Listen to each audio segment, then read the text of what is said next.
മാധ്യമങ്ങൾ ആദ്യം ശ്രദ്ധിക്കേണ്ട ഒരു കാര്യം, ഞാൻ അവരെ പഠിപ്പിക്കുകയല്ല, ഇത് കൂട്ടാത്മഹത്യ എന്ന് പറഞ്ഞ് റിപ്പോർട്ട് ചെയ്യാൻ പാടില്ല. അതെ, ജിസ്മോള് മരിച്ചു, ആത്മഹത്യ ചെയ്തു, 2 കുഞ്ഞുങ്ങളെ കൊന്നു. 2 കുഞ്ഞുങ്ങളെയും കൊലപ്പെടുത്തി മാതാവ് ആത്മഹത്യ ചെയ്തു. അങ്ങനെയാണ് അതിൻ്റെ വാർത്ത.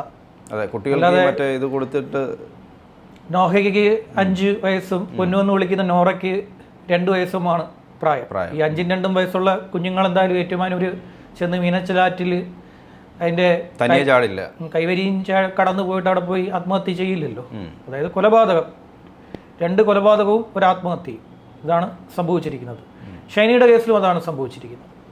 2 പെൺകുഞ്ഞുങ്ങളെ കൊലപ്പെടുത്തി ഷൈനി ആത്മഹത്യ ചെയ്തു. അതാണ് സംഭവിച്ചിരിക്കുന്നത്.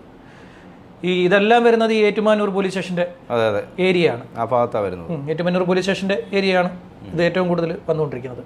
ഇന്ന് കോട്ടയം ജില്ലയിലെ തന്നെ ഏറ്റവും വലിയ പോലീസ് സ്റ്റേഷനുകളൊന്നാണ് ഈ ഏറ്റുമാനൂർ, പിന്നെ അതിൻ്റെ അപ്പുറം അയർകുന്നം, അങ്ങനെയുള്ള മേഖലകൾ. ഏറ്റുമാനൂർ പോലീസ് സ്റ്റേഷനാണ് വലിയൊരു ഏരിയ.